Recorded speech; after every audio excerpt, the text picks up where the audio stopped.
अस्सलामुअलैकुम दोस्तों, मैं शाहिद अंसारी और आप देख रहे हैं इस्लामिक वर्ल्ड यूट्यूब चैनल।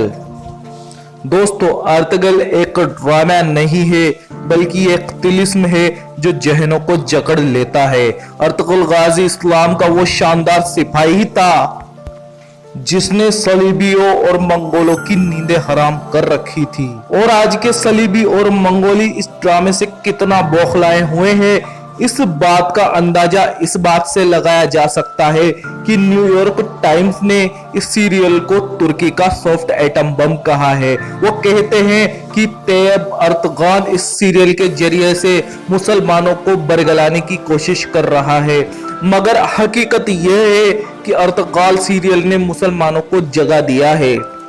कौन था अर्तुगरुल गाजी और इसकी इतनी चर्चा क्यों हो रही है?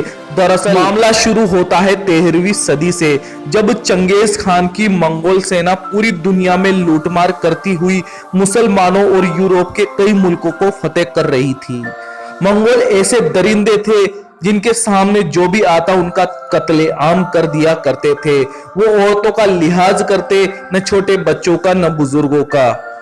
जब वो मंगोल ख्वारिज्म के इलाके तक पहुंचे तो वहां पर एक कबीला था जो कि इस इलाके को छोड़कर भागने वाला था।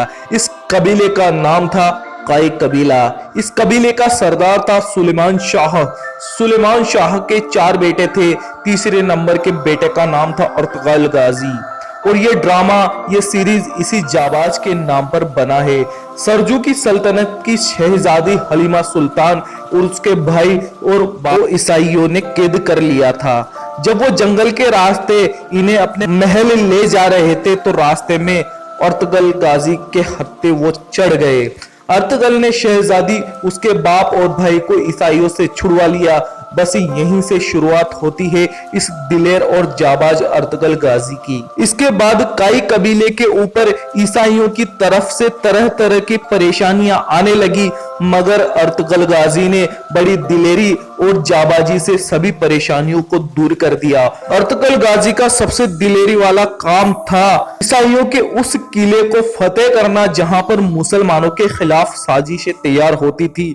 इस किले में बड़े बड़े ईसाई पादरी इकट्ठा होकर मुसलमानों के खिलाफ साजिश तैयार करते थे, मगर अर्तुगरुल गाजी ने ईसाइयों की इन मंसूबों पर पानी फेर दिया और इस कारनामे के बाद पूरी सल्तनतों में अर्तुगरुल गाजी का डंका बजने लगा। यहां से अर्तुगरुल गाजी नाम का एक ऐसा तूफान उठा जिसमें दुश्मनाने इस्लाम उड़ते चले गए।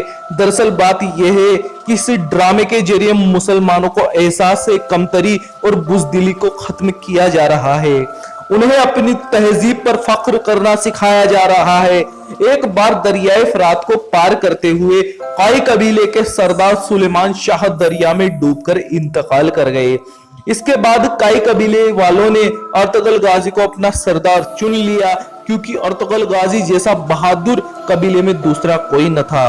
अर्तुगरुल गाजी की बहादुरी में काई कबीले ने तुर्की के अनातोलिया की तरफ रुख किया। अर्तुगरुल के 2 भाई उनसे अलग हो गए, मगर छोटे भाई ने अर्तुगरुल का साथ दिया। बीच सफर में अर्तुगरुल ने देखा कि 2 सेनाएं आपस में जंग कर रही है।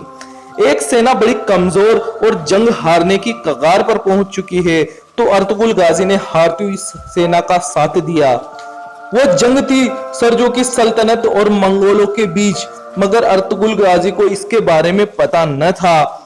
मंगोलों की फौज अलाउद्दीन की सरजू की फौज को मात देने वाली थी कि अचानक अर्तुगरुल ने अपने 404 साथियों के साथ सरजू की फौज में शामिल होकर मंगोलों को इस कदर मारा कि मंगोल अपने ही साथियों की लाशें मैदान में छोड़कर वहां से भाग गए। अलाउद्दीन कुछ देर पहले अपनी शिकस्त को यकीनी समझ रहे थे, मगर अर्तुगरुल की वजह से वो इतना खुश हुए कि अर्तुगरुल को शहर अंगोरो अकारा के करीब जागीर अता कर दी।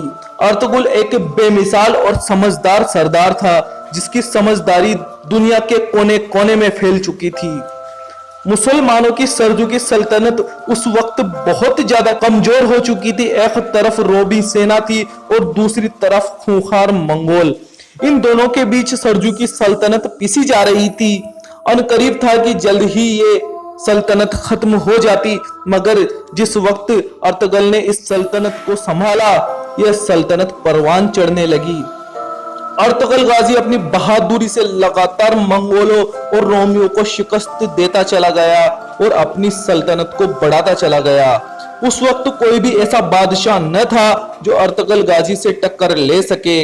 एक वक्त ऐसा आया कि अर्तुगरुल गाजी अपनी वफात से पहले बहुत ज्यादा ताकतवर हो चुका था। 1280 ईस्वी में अर्तुगरुल के यहाँ एक लड़का पैदा हुआ जिसका नाम रखा गया उस्मान। यह वही उस्मान था जिसके नाम पर तुर्की की सल्तनत को सल्तनत उस्मानिया कहा गया। उस्मान भी अपनी बाप की तरह जहीर, बहादुर और निडर था। 1288 ईस्वी में अर्तुगरुल ने वफात पाई और उसके बाद सन 1299 ईस्वी में अर्तुगरुल का बेटा उस्मान अपने बाप की गद्दी पर बैठा। उस्मान में एक तरफ दीनदारी थी और दूसरी तरफ बहादुरी थी और जल्द ही उस्मान ने पूरी दुनिया में अपना परचम लहरा दिया। सल्तनत उस्मानिया को खूब फैलाया।